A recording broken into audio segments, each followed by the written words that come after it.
if anybody's in the audience, your mics will be picked up if you are discussing your neighbor. I would advise not to do that. We're going to get started. The last minute is always the quietest, the longest. We're 60 seconds away from showtime.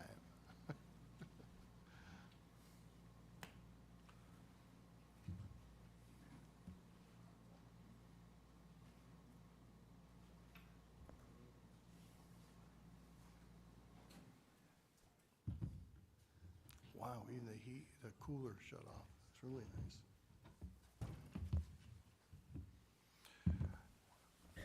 Okay, I will call to order the town meeting, September 21st, 2023, to order at 7 p.m. Can I have nominations for a moderator for the town meeting? I nominate Jason Boxbaum. I second that. Made and seconded. Are there any other nominations? Are there any other nominations? Are there any other nominations? Hearing none, Jason Buxbaum will be our moderator, and he will run the meeting. Thank you. Welcome, everyone. I'd ask the Deputy Town Clerk to please read the published warning. Notice and warning, special town meeting, Town of Southbury, September 21st, 2023, 7 p.m. Notice is hereby given to the electors of the Town of Southbury and those qualified to vote at a town meeting that a special town meeting will be held on Thursday, September 21st, 2023 at 7 p.m. in room 205 of the Southbury Town Hall to consider and act upon the following. Resolution appropriating $1,855,000 for the acquisition of a new fire engine and authorizing the issuance of $1,855,000 bonds of the town to meet said appropriation and pending the issuance thereof, the making of temporary borrowing for such purpose.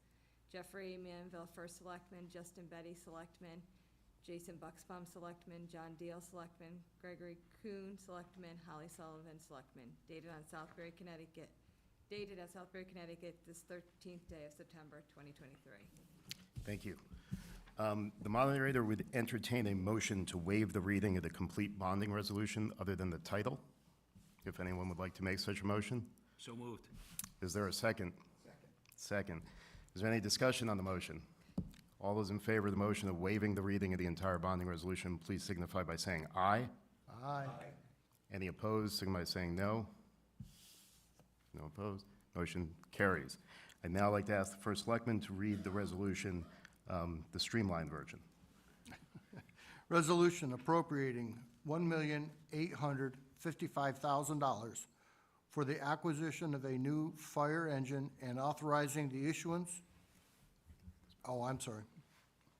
Resolved that upon the recommendation of the Board of Finance and the Board of Selectmen, this town meeting hereby approves the following resolution. Now you want the rest, okay. Resolution appropriating $1,855,000 for the acquisition of a new fire engine and authorizing the issuance of $1,855,000 bonds of the town to meet said appropriations and pending the issuance thereof, the making of temporary borrowing for such purposes. The resolution has been moved. Is there a second to the resolution? Second. Now, I'd like to open the floor to discussion. Is there any discussion on the resolution? If anyone would like to speak in favor or opposed to the resolution, state your name and address. Will there be any further discussion on the resolution?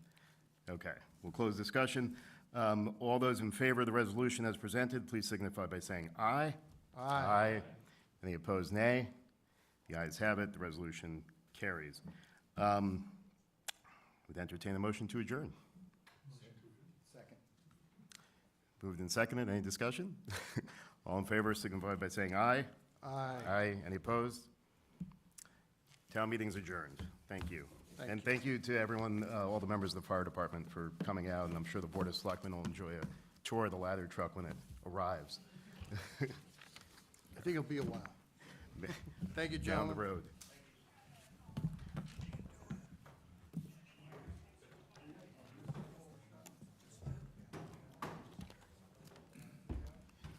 Okay, I will call the Southbury Board of Selectmen regular meeting, September 21st, 2023, to order at 7:04 PM.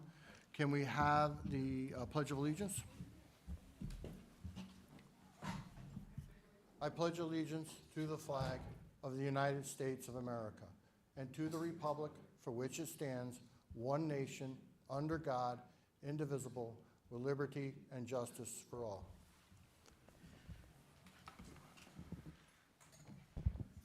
First up, if we could have a moment of silence for the passing of Marilyn Moriarty Jarvis, our animal control officer for over 35 years, along with Virginia Middleton, library board member for 18 years, also a member of volunteer on the Heritage Village ambulance. If we could have a moment of silence for these individuals.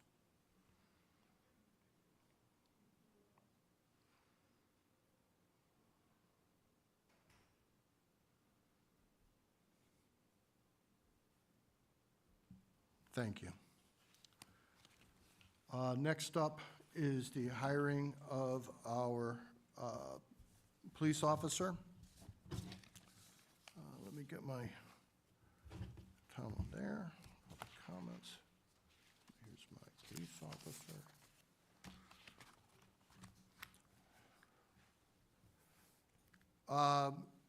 There's a resolution.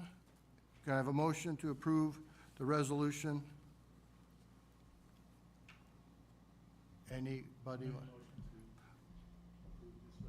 Thank you. Resolved the Southbury Board of Selectmen, on recommendation of Sergeant Chris Grillo, hereby approves hiring Vincent DeSanto as an entry-level police officer effective October 5, 2023. Can I have a second? Second. Any discussion on the resolution? All those in favor of the resolution, please signify by saying aye. Aye. Opposed, abstentions, and you are hired. So I'd like to administer the oath of office. Daniel, you don't have to sit up here if you don't. Oh, I can You're do- all set, good. thank you, All I'm right, sorry. Have a good one. Okay.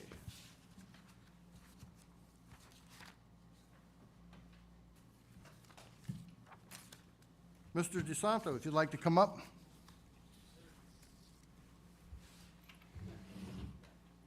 You raise your right hand. Do you solemnly swear that you will faithfully discharge, according to law, the duties of police officer for the town of Southbury to the best of your ability, so help you God? Yes, sir. Okay. And I need you to sign here. If you could sign that. We have it, you're notarized it in the morning? Yeah. It's your signature. Today, you could date that, the 21st, September 21st.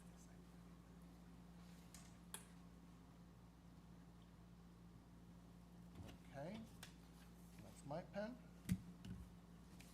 And you're all set. Danielle, you can have this. Take it.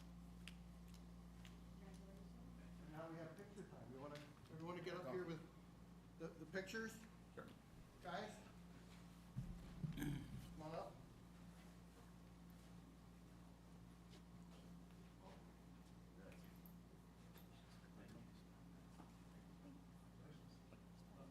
Congratulations. Okay? Is this good for everybody?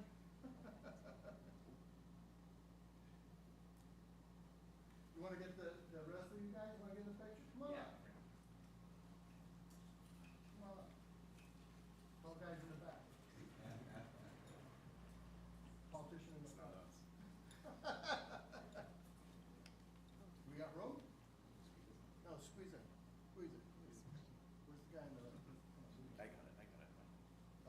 everybody in?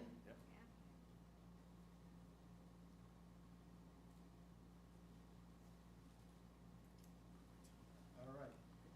Okay, thank you. Family? Congratulations.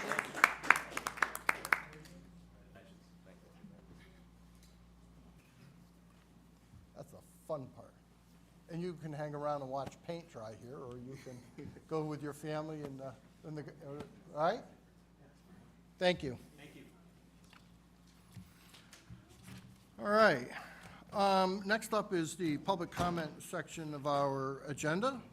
If there's any public comment, if anybody would like to come up and make a public comment, limited to 2 minutes, name and where you live, and we'll take your public comment. I'm good. You're good? Who else? There you go. Okay. I'll do the official. Is there any other public comment? Is there any other public comment? Is there any other public comment? And there is no other public comment, so we'll close that. Next up, announcements and correspondence. You have it in your packet. You also have your reports. Up next is our consent agenda. Do I have a motion to approve? So moved. Second? Made seconded. Any discussion on the consent agenda? Hearing none. All in favor, please signify by saying aye. Aye. Any opposed? It carries. Minutes of September 7th, 2023, special joint meeting with the Board of Finance. Do I have a motion to approve? So moved. Nice second by John Deal over there, right? Second. Thank you. Any discussion on the minutes? Hearing none, all in favor, please signify by saying aye. Aye. Aye. Opposed? It carries. Minutes, September 7th, 2023, regular Board of Selectmen meeting. Do I have a motion to approve? So moved. Do I have a second? Second. Any discussion on the minutes? Hearing none, all in favor, please signify by saying aye. Aye. Opposed? And it carries. Unfinished business. Next up is the unfinished business is the Ballantine Pool specifications. We just got them at the last meeting. We're not here, may have been some confusion. We're not voting tonight on approval of it. It's just on the agenda. If there's any discussion, they are on the website. We're gathering more information. Public Works Director is redlining some things and going through the specifications. But this is a time, if anybody has any comments here from the board or what you're hearing, you want to discuss, or we can get towards the next meeting, whatever it is. It's not set in stone. We're not voting on specs. I want to say this. We all wanted to get an early on the construction cycle, and because of the septic system and all the explanation that went along with that, we knew we probably weren't going to make it, and we didn't. Right now, what I want to do, I think it's imperative that we make sure the specifications are specific for the bid, and that will lead to a construction project that will not get, things won't be missed in the construction project and get contingencies and issues. So we want to be very careful, and I'd rather proceed carefully rather than quickly, just for the sake of getting it done quick. We do have time to get this right. Is there anything about the pool that anybody wants to discuss? So just looking to clarify, I think a little discussion we had at the last meeting. Are we considering a pool heater in these plans? Yes, I've actually have been speaking with Public Works, with Blake, to get an understanding of the cost to heat. Number one, what the fuel estimation. I would like to see a life cycle should a heater go in. Because whatever we do with if we do a heater, we really should know, does it need to go into the infrastructure for replacement every 10 years? What's the estimated cost? What's the impact to the budget? We need to talk about, as he said, one of the problems with a heater, if you heat that pool, first in the beginning, it's going to take a lot to get the pool up to temperature. Then you get a rainstorm, and it takes a number of days to get it back to temperature and it's just going to run a lot of fuel. and cost. So we really need to know what that is. I'd hate to hook one up and say, holy cow, you know, if it's $50,000 worth of fuel a year to heat it, that's a lot. And what's the cycle? Because they will get calcium, I guess, or deposits on them, and they'll get less and less efficient. And over time, the heating costs will escalate. So I always like to make sure there's no hidden pitfalls in how anything we do is run. So, yes, to your answer, we will be looking at it, but have some more information about it. Certainly, I would propose that this pool be designed and built so the mechanics and the plumbing is all set to go no matter what. That has to, it's not that much to build that out in the system. But we could, that's what we're trying to look to do, see what that is. But is it included in the plans now? I don't know, did you read this? It's not, I don't think it's in the plans. I think it's in the plans to, If you don't it's mind. in the just- plans, but when we bid it, I think it needs to be bid like a separate, my feeling is it should be bid as a separate option to have it installed and, But I'm sorry, it was just a question, because you were in a meeting last week and, you know, reviewed the plans, and we're talking about the plans. Is there a pool heater in the plans now? in the, I think it is, yeah, Okay. right. I mean, so We're last, not, but we're not, those plans are not finalized yet. They're preliminary. Mm-hmm. So to me, it would be this, I believe the specs should read an option on the heating. right, but, system. so I guess what I'm looking at, and I did have a couple questions, I'm just gonna rattle them off, just because I kind of wrote them down. I mean, last time we talked about the plans, and we talked about a pool, and it seemed like, by all means, you're raising a lot of questions about the cost and all those kind of details. But, you know, I asked a couple of folks, and, you know, I mean, first of all, is there gonna be a project manager or somebody here explaining to us what's on the plans? And I guess the question, this is just in general, do we all sitting here know what we're reading when we're looking at those plans? Know what? Know what we're reading, know what we're looking I at? don't know if you know what you're reading. Right, but so the first question is there a heater in that plan right now? And The heater is in the plan, that, as it's shown. Those plans went out with a heater. Okay, I thought I heard you say, I think, or I thought I heard, you know, not being clear on that, but. Okay. So there is a heater in those plans? Currently, there is in the specification, yes. Greg? I'm a little confused. I think the expectation was that plans were emailed to us, and it's our responsibility to go through and review them. I could tell you I haven't had a chance to review them. I'm looking at them for the first time. So I actually had the same question, but I just don't want to play games, right? I'm looking at the prints. It takes 5 seconds to do a PDF search on the word heat. It shows up. Contractor shall furnish pool heater. So if there's any question about whether or not it's in the document that was given to us, it is there. Right. And these are There's- these are and if you look drafts. at material lists, you could see that there's a disconnect switch, right? That's an electrical device, controller, that'll control it. So I don't, you know, I don't think we have to speculate on that. It's in these plans. So that I think it's fair to say that for those who want heat, it'll be important to see those things remain in the document. And for those who don't, maybe you don't want to see them in the document. Well, I think, go ahead, Justin.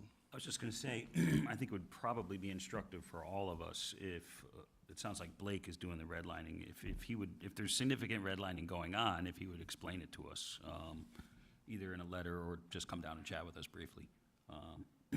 And if there's not much there, I'm not here to waste his time. But No, again, we just got as soon as I got them, they got out to you, which Yeah, was yeah. almost, I think it was the day of the meeting, or it was early. Yeah. We're still on the agenda, we're still gathering information, we're still redlining. The board, I mean, it's only been 2 weeks, you need to go through it and look at it, then we'll discuss. And what I'm saying, and what we talked about in the very beginning is, everything, certainly everything would be there. In other words, you don't want to build a system that says, let's say you decide not to put the heater in today, but you do decide next year or the year after that to add the heater. You don't want to have to replumb everything. So the idea is all the infrastructure is there and everything's in place. And maybe we look, because we don't know what the bid specs, what the bids will come back at. We may look at the bids when they come in. If they're significantly higher than what's been appropriated, we're gonna have to think about what we're going to do about that.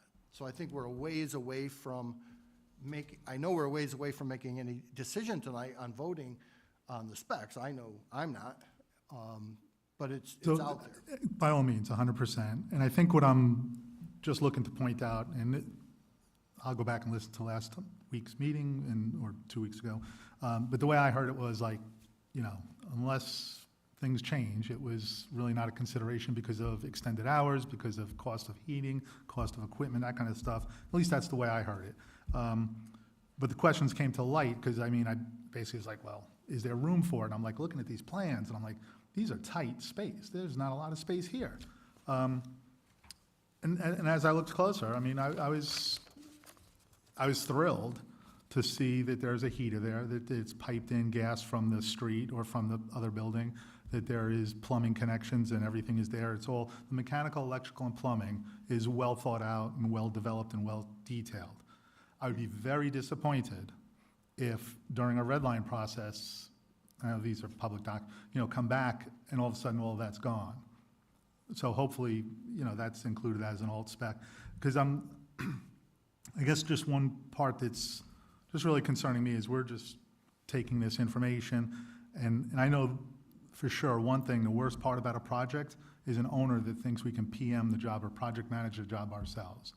So I asked it originally, is, these plans to have a PM or project manager or the architect or engineer or somebody with the skill set to present these to us so that we are clear on what we're looking at and that things don't kind of just disappear over time. So I'm thrilled to see the heater. I'm thrilled to see, but I just did want to say one last thing on that is I'd like to confirm that we're including a heater. We don't need to turn it on. We don't need to buy the gas. We don't even need to extend hours, but at least if it's in our back pocket, because there's, I hear us often say that we spend money on value and we don't cheap out. And I just want to make sure the rules don't change. Okay, we'll look into that, and that's part of why we're having these discussions of what the specs are and when the final specs come out. Do you look at that option with everything but the unit hooked in there? We need to know when the numbers come in. If that heater comes in and is over the appropriated amount, we have to talk about that. You have to appropriate more money. By all means, 100% when the drawings come back from bid. But hopefully, these drawings, as they are presented, move forward. These are drafts. We're looking at the Well, they're specs. draft, they're owner submissions for us to look at and say, yep, that's basically what we submitted. That's what the pool survey asked for. That's what the community asked for. That's what we gave the architect and engineer marching orders for. So I just want to reiterate, I'm thrilled that the heater is there. I just want to make sure that when we send it back to the engineer and architect as a red line, that we don't take it out unless this board is aware that we're taking it out. And it was always just, go ahead, Jason. Well, no, I just want to summarize my understanding of the process. So we hired some engineers to develop plans. They've developed those plans based on some guidance. They've now been presented to us. My understanding is that our Public Works Director is now reviewing them in some sort of detail to come back with further comments or ideas or whatnot. At the end of the day, and I said this way back when we had our joint meeting with the Board of Finance approving funding many, many months ago, ultimately the Board of Selectmen is going to approve whatever specs go out to bid. So, let's say there was some revision we didn't like, then the Board of Selectmen could always put it back in. But I think it's helpful throughout this process that the board be involved in those sort of discussions and understand what's going on. So if Blake has a serious issue, we might talk about it first before it's actually revised or things like that. And another thing I was thinking about, and it may or may not be productive, and to Justin's point, we don't want to waste anybody's time, but it may be helpful, depending on where we go with this and how things progress, to have Silver Petrocelli come here and present the final drawings to us. They're going to go out to bid so people can ask questions and deal with any of these quirks. And if there is a concern about heat for some reason, there's some reason to do it or not to do it, someone can guide us through what that rationale is. But I think as a first effort, from my, non-professional eye, these look good and thorough and whatnot. I look forward to hearing from Blake and more process and more discussion so that we can get this thing out.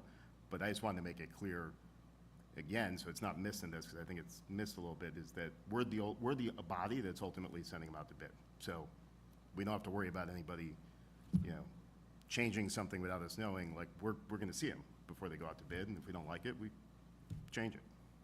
And certainly, like I said, certainly Blake, we only got these 2 weeks ago, so Blake is looking at a lot of technical end, and his expertise in the field, and he has built commercial, large pools. He's done a lot of this type of work. So he's working on the red line, and, it's only been 2 weeks. It's only been 2 weeks for us. I didn't expect that Selectmen would have a time to go through the whole thing. It's still on the agenda. We're still discussing it.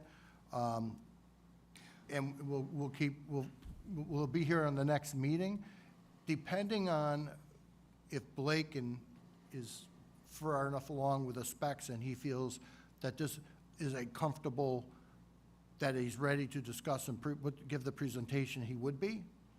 And then we'll do that. The good thing is, again, now I want to emphasize, if we don't take the time to make it right on the bid spec on a project this large, the Middletown pool, which we were told in the paper, and which former First Selectman Mike Rosen said they could build the Middletown pool for $2 million. What's wrong? Why can't we? And what happened was, I don't know what happened, but they said in the paper, it cost overruns, it cost $8 million. So we need to be very specific about what's being built and what's expectation, because, again, that was discussed here at the Board of Selectmen's meeting, that Middletown was doing their pool for $2 million, and it ended up at $8 million. So we need to make sure we know what we're doing here. So we'll get those specs, as we further get down the road. I just want to leave it on the agenda. I think what I'm asking, and I'm just looking to confirm we're on the same page, is that Blake's red line, so I guess my assumption, maybe I should just start there and you can confirm it for me, is that the plans as submitted for owner review are for the Board of Selectmen to review. And we might have people looking at them for us, but any red lines, changes, or modifications would not go back to the architect and engineer before we had an opportunity to review it. Yeah, he would Yes, okay. present some changes to the specs. And they may be technical things when it comes to a electrical panel or circuit that he doesn't think is the proper one to carry. I mean, he's gonna look in depth, not just the features, but he's looking at the Right. technical But end of it. a red line marked up, like, we want these changes, would not go back to the architect and engineer without Board of Selectmen approval. I'm not sure if it would go back for explanation so that they're understanding what his red line concerns are, but the final ones will come here for review. I can't imagine that Blake is doing any sort of significant redlining. I mean, you have a. I I'd just be very know, curious to know, like, in my head, like you said, he sees one thing that doesn't quite make sense, and he's gonna make a correction that it fits us right. Right. This isn't a person going in and editing a project and redefining the scope of work. no, No. No.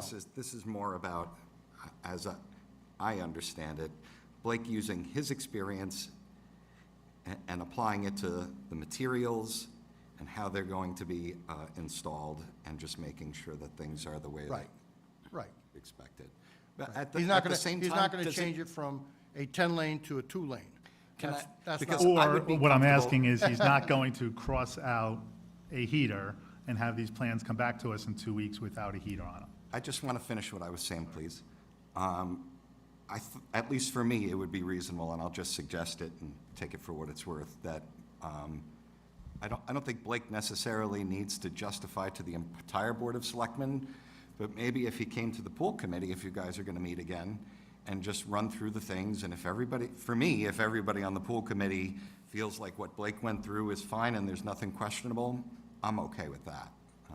But I sort of do feel like, just to ease everybody's concerns, for him to just say, listen, this is the type of stuff I'm looking at. Look, here's an example, and that'll be that. So, again, I left it on the agenda so that it's still on the agenda. It's only been 2 weeks. People are still looking out there. We might get people who are seeing something or saying, why don't we have this or this? That's all it is. And we'll come back and, we're not, I doubt we'll even approve specs at the next meeting. There'll be some more discussion. But I'd like to hear what Blake has to say. He was out ill for a couple of days also, so, 2 weeks is a short period of time to get that turned around. All right? Are we good with the pool for now? Any new business? Jeff, I'd like to make a motion to add Pierce Hollow Village to new business, just so we can quickly do two things. Number one, Well, let's make that motion first. sure. Can I have a second? Second. Any discussion? Hearing none, all in favor of adding to the motion the Pierce Hollow Village discussion signify by saying aye. Aye. Aye. Opposed? It carries. So we'll add under the new business Pierce Hollow Village. Discussion. Justin, go ahead.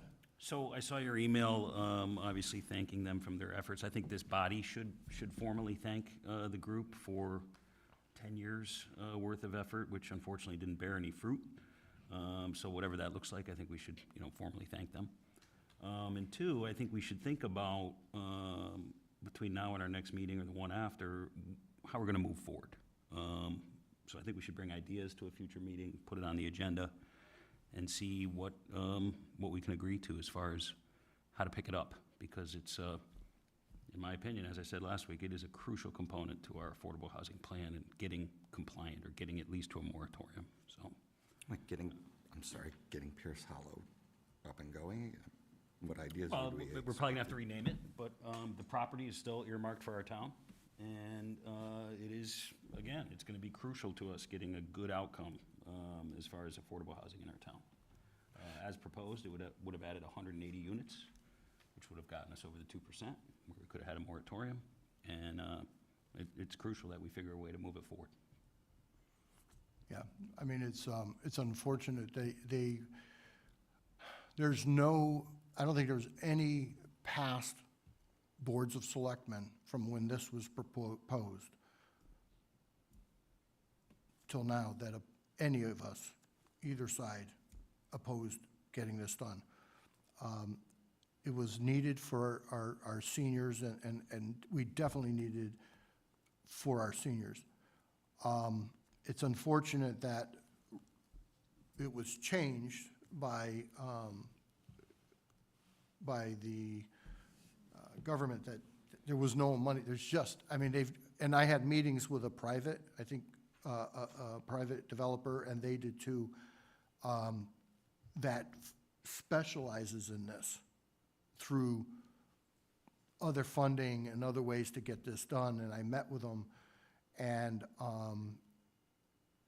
what I asked them, I said, they talked about the ARPA money.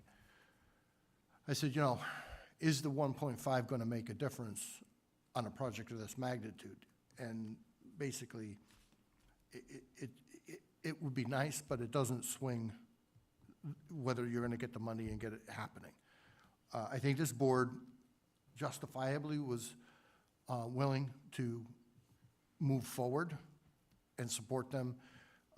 There was someone, I heard somewhere that it wasn't supported. I'm like, I don't know, by this board or me. We appropriated $1.5 million of the ARPA money. It was the largest appropriation we made to support this project. And it's just a shame, and I frankly feel bad for the people for their tremendous effort. And we also had met out there with the Commissioner of the Department of Housing. We met her out there. I was there. You were there? And we, it was, the reception we got, like, I don't know if it was lip service or not. I'm going to say I'm frustrated because I thought we would get something, get it started, and it just never happened. And I don't know where we can go from here. It's in legislation. It still sits there. I think they'd have to change legislation to take it back, I believe. So hopefully that's a little bit of reserve we have before they reappropriate or do something. But I don't know what to do. It's frustrating.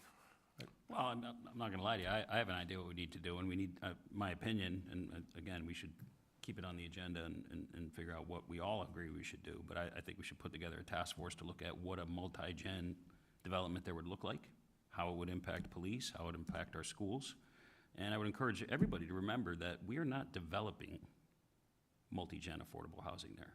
We are redeveloping existing multi-gen affordable housing there. As I've told a lot of people, my school bus went through there as a kid.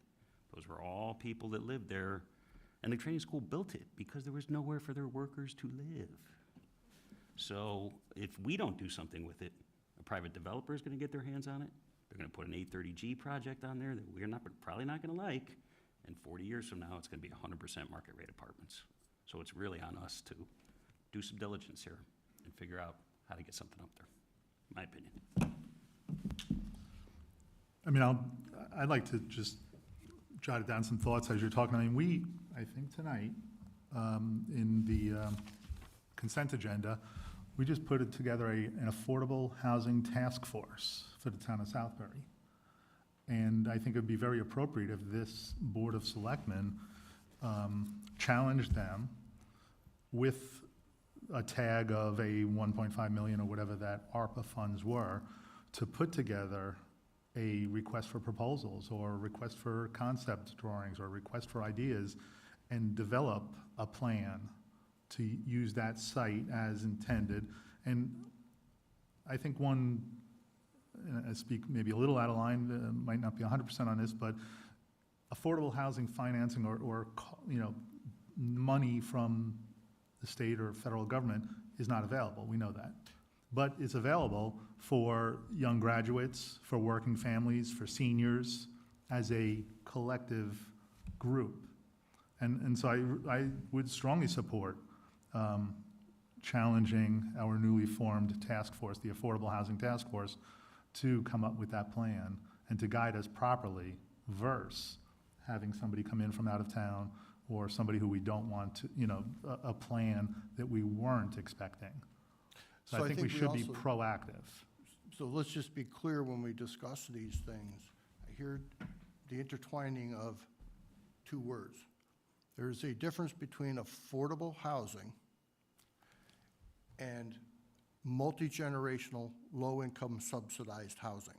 That's two different things. Okay, I didn't say So we have to low-income be- subsidized, I said affordable housing. I'm just saying, Multi-generational. for the clarification, Yeah.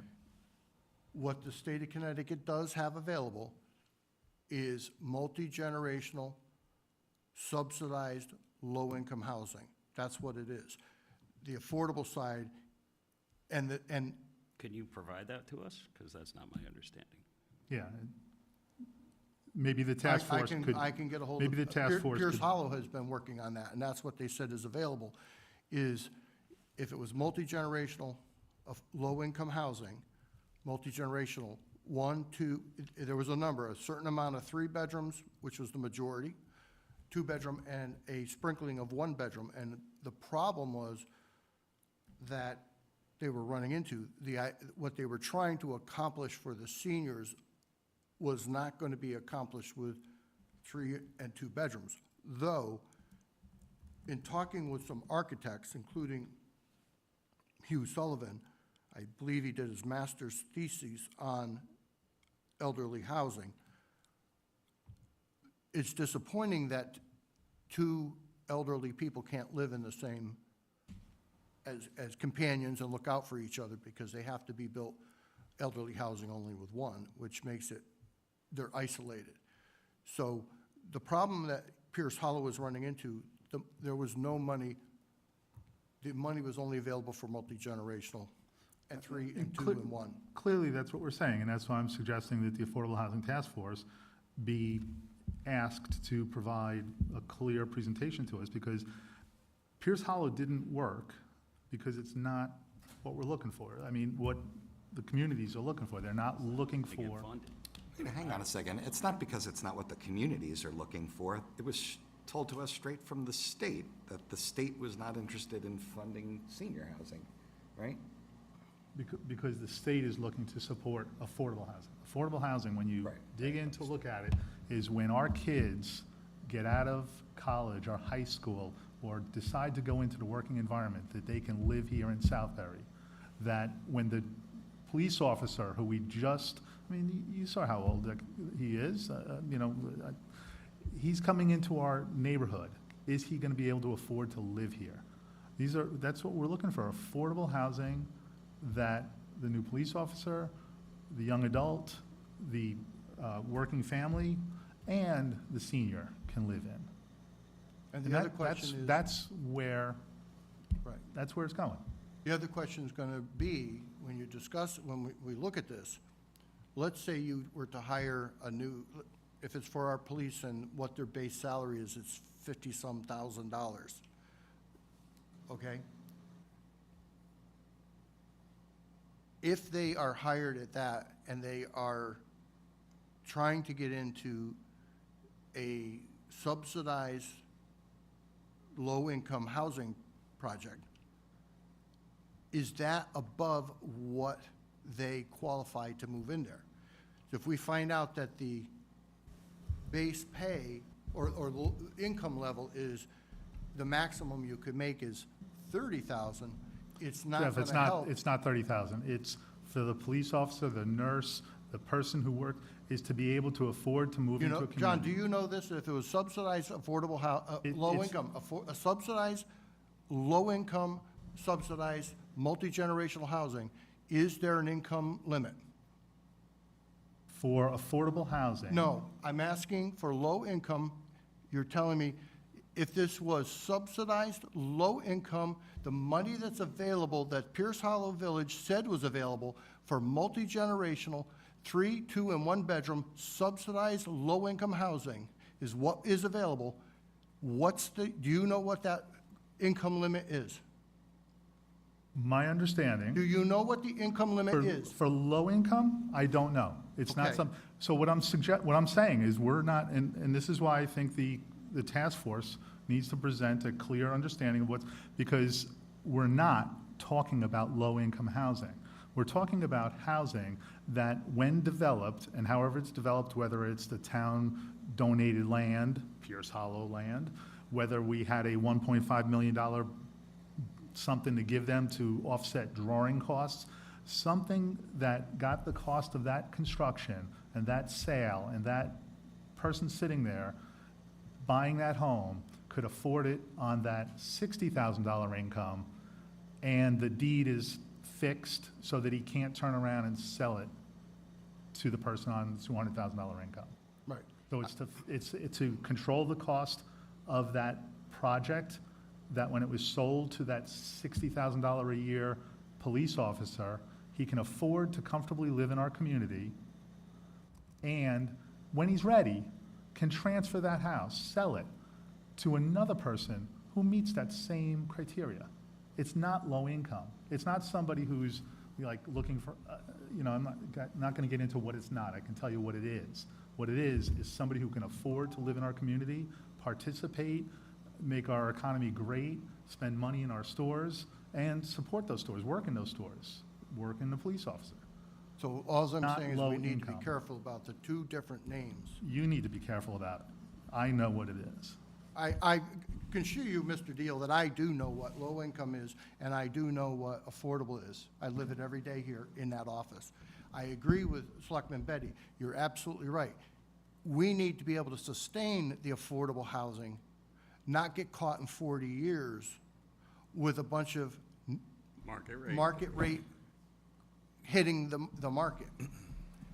So that's what we really need to go to, and that's what I think we need to go to planning and say, can you work on a plan, create a task force through planning, so that planning, because they're the people who handle this, so that they can come up with, and I do believe they're working towards that. They've met, they've got some information, and I think that's what they're going to be doing. Even if they need to bring in people from the outside to work with them, or a professional, we may need to solicit a professional planner that would be able to come up with the ideas of how to sustain the affordable housing, should it go that way.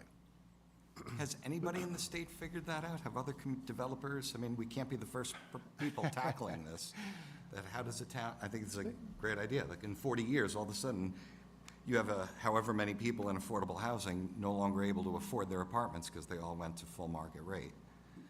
I don't think they've figured that out. How far is anybody in like their 40-year journey owning an affordable housing unit? You know what I mean? So the towns of Bethel, Brookfield, and Newtown all are in 5 to 7% at this point. So we could certainly look to see what they're doing to make that happen.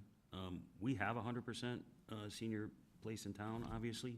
That's not fiscally viable anymore, but it does show us what these places can look like, how they operate, what the impact is. And there is a developer, and frankly, he's the manager of that property that is actively developing 100% affordable units in the state of Connecticut right now. He's the #1 guy that does it. So all that information that Pierce Hollow has, we should have some sort of exit interview with them or whatever, or have it with them so that all of this download doesn't get lost and they can pick it up and move it forward, because, there are gonna be other applications coming to town, sooner rather than later. And the sooner we get to a point where we have control over, how many units, are coming to us at once, the better off we're gonna be. Because we're gonna end up with some projects where we don't want them, I think, if we're not proactive. Yeah, and the state That's my is also, primary concern. go ahead, Jason, you were. I just, a couple of things. One, we're not going to solve all this tonight. This is all very new.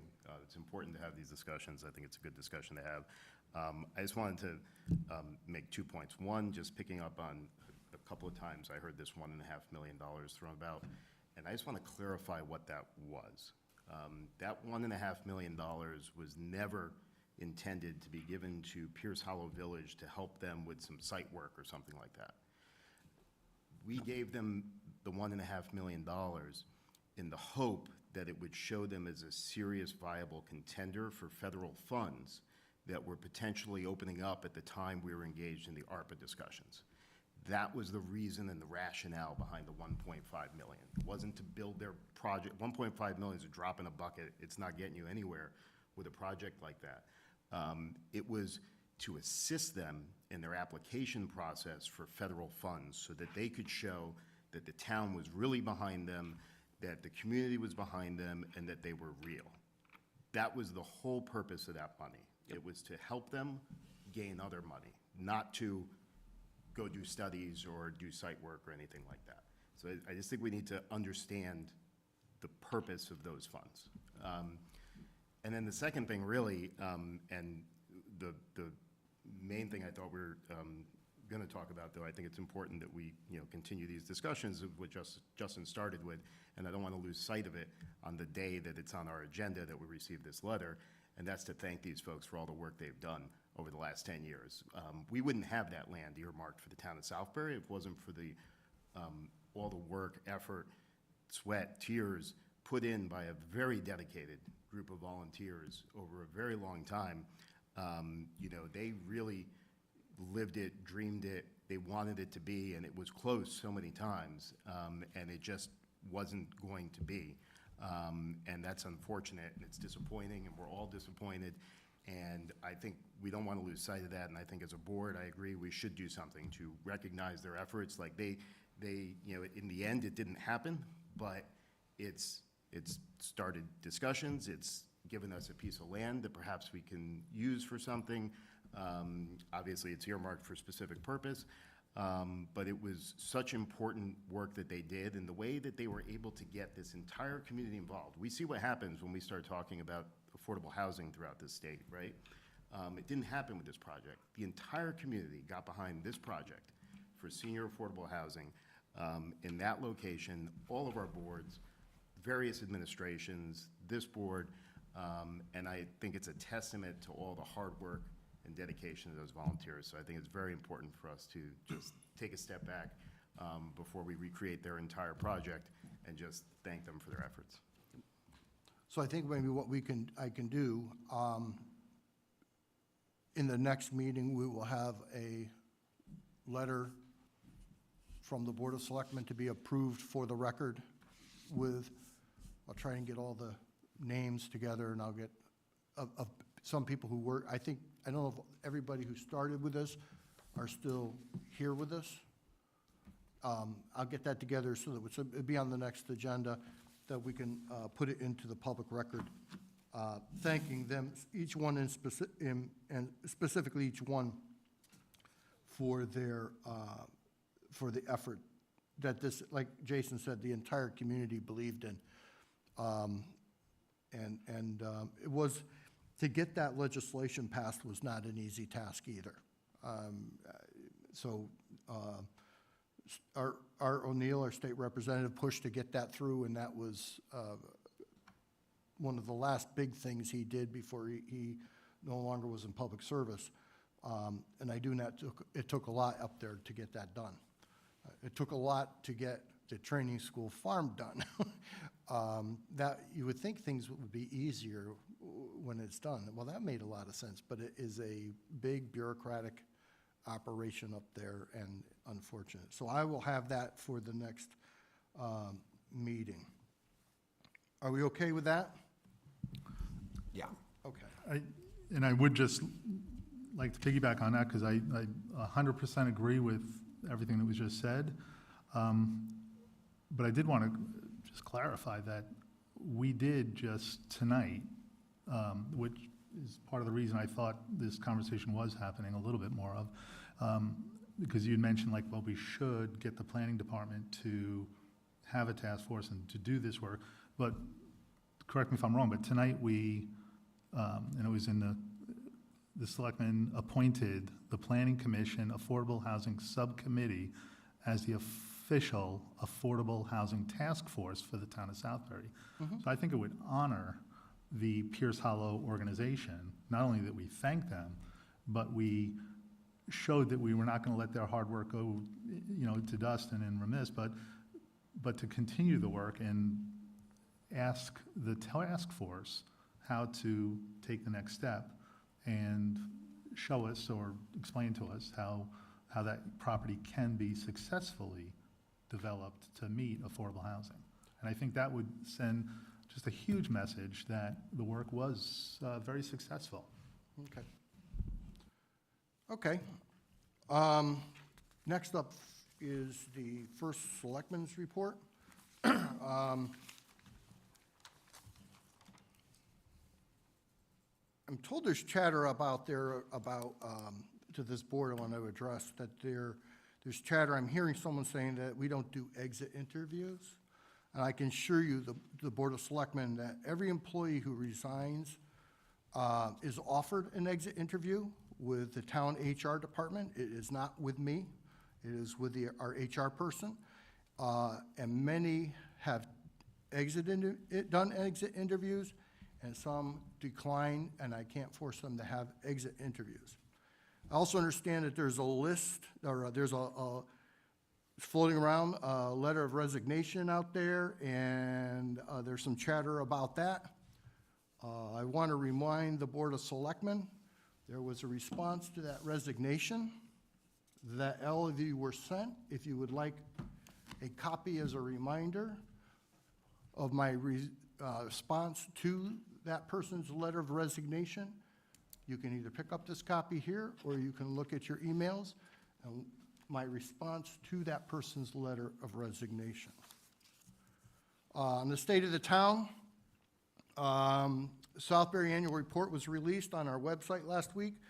Southbury continues to maintain a high quality of life for its residents. Roads, infrastructure, and parks continue to be well-maintained and improved while avoiding bonds to pay for their maintenance and repair. I know a lot of municipalities are bonding constantly for road maintenance, and we do not.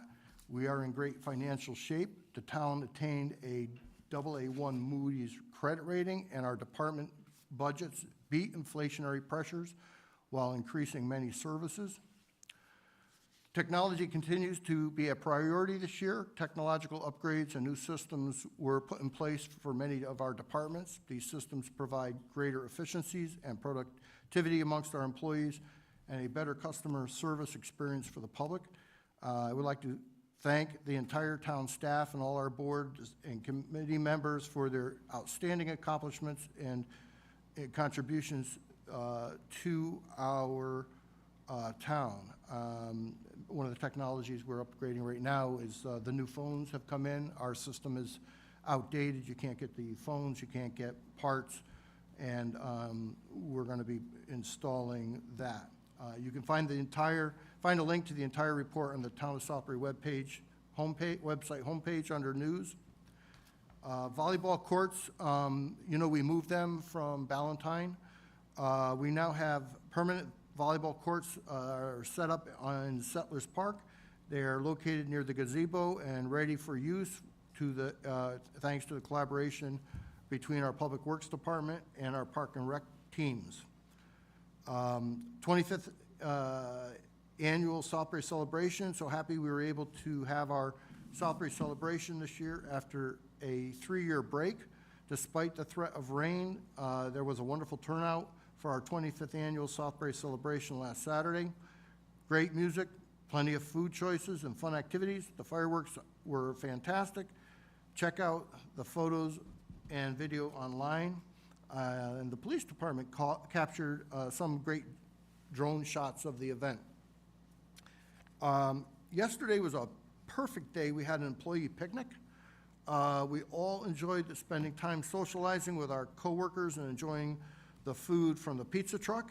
And I want to thank Betsy Rosa and Noreen Thompson from my office staff who spearheaded and coordinated the event, and to the rest of the staff who contributed to make this such a success. It was a great pizza truck.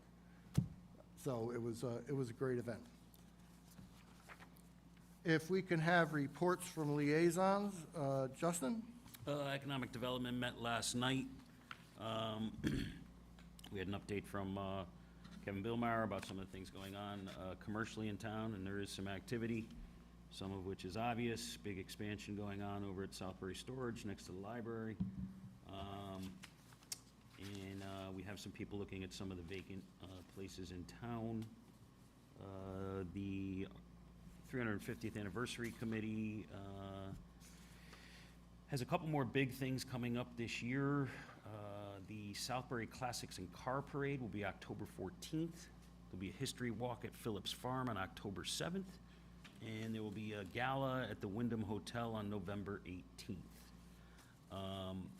The Arts and Culture Subcommittee is putting on the Chalk Walk for the second year in a row. That is going to be on October 14th as well, middle of the day, 10 to 2. The Community Quilt Project is now in the hands of the seamstress who's putting it all together. There are 56 submissions. We've had some of them here, and it's a real testament to some of the artistry and creativity of the people in our town. And I understand various town departments and our EMS services submitted tiles as well. So it'll be interesting to see all of that. Folks, we're coming up on the deadline for the community cookbook. It is November 1st. There are some great recipes in hand already, including Mrs. Scoville's cookie bars that won the 300th. And they sound pretty good. I took a look. I didn't know she was such a talented baker. I grew up with both of her sons. So that's about it for EDC right now. Investment portfolio has not met since our last meeting. Strategic planning canceled their last meeting. Pool oversight met briefly to recognize the receipt of the plans, and most of the members on that committee will roll over into the construction oversight committee, or whatever we're gonna call it. And that is what I got. John?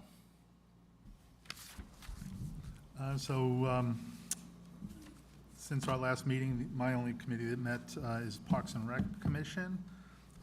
They actually had a very busy meeting, so I'll just kind of run through a couple items they spoke about. The first two actually are part of our announcements and correspondence, but I think they're pretty significant, so I'll just talk about them again, or talk about them.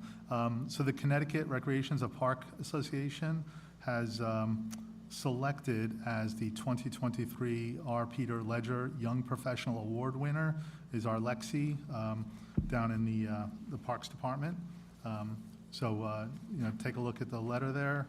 It's, I think, a huge recognition for her and our department for the work they do. They also shared during that meeting, and if you haven't seen the picture, but our, thanks to, I guess, this Board of Selectmen for approving funds for and construction of the pickleball courts. They have signups that are available to reserve space on those pickleball courts, and a couple evenings in a row, they are completely full, and many people enjoying those that pickleball courts. Sign up, come play. Couple quick comments that were made, a couple motions that were actually passed, and I'll just run through them. The Pomperaug basketball community spoke of their plans for the season, including their plan to evaluate players, equal playing chart, court, coach training, PBC insurance coverage, and a mission statement. The Parks Commission made a motion and passed to support their program and maintain it, so that was cool. A new program idea was shared following a discussion of expanding the holiday lighting event. There's actually a plan, I don't know that it's been distributed to the board or to anybody else, but the Equity Inclusion Council at the school has developed a pretty significant plan that the Parks and Rec recommended that they support the idea of enhancing this year's holiday event. And there's a couple of volunteers that are putting together that work. And then, let's see, I did that one already. The Southbury Pool, the Parks and Rec Commission has, and I don't know if Charlie has sent along a letter or document on it, but it's in their draft minutes as far as they are recommending and voted to recommend the installation of a heating element for the improvements that are being done at the pool. And then last but not least, there was conversation about the barn at the Community House Park. It's in pretty it's considered, I guess, they were discussing in bad shape by the town, and I'm not sure exactly if it's the board or the buildings and grounds, but it seems to be something that needs some minor repairs and some replacement of a couple of bath toilets or something, but they've asked that, or they voted and recommended that a feasibility study for that barn be conducted so that we can use that space and get it back open so that we're not using porta-johns at the Community House Park. So, and that's about what I have to report there. I just want to follow up on the pickleball courts. There was also, I heard, there was about puddles down there. Number one, we had a significant amount of rain. Secondly, that area always got water.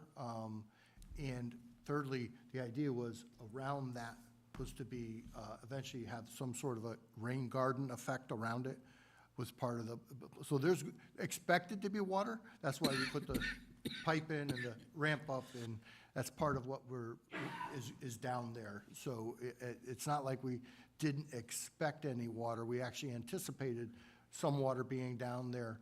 And part of what of having a rain garden and, again, and getting it back into our aquifer, it'll percolate down, how many feet, Justin? 8 feet, and it's back on our aquifer and it's clean again. So that was part of the reason we did that. If I can ask a follow-up question to that then, was the design and the setting of it there, was it designed that there's drainage under that slab? Because Natural drainage. It's all gravel over there. Gotcha. Because a couple times that I've seen it, it is standing water there often, and just being somebody who knows design and plans, and the last place you want a concrete slab is in water, because freeze thaw in the winter is going to wreak havoc. So, And that's why it was filled with good material, compacted on lifts, and that's why it sits up high enough so it'll never reach that. cool. Much appreciated. Thank you. Yeah, wetlands, it was just not an issue. And actually, it won't affect the concrete, and that's a post-tension system. A lot of our earlier courts and stuff were not post-tension, so that slab being post-tension will withstand a lot more pressures than a regular concrete slab. Greg? Nothing to report today. Energy Task Force moved their meeting to next week, so I'll report on that then. And apologies to our Senior Services Commission. I was out of town last week, and I wasn't able to attend the meeting, but I will catch up with them. Selectman Sullivan is not here this evening, so I guess we need a motion to. Circle back to me. Oh, did I miss you, Jason?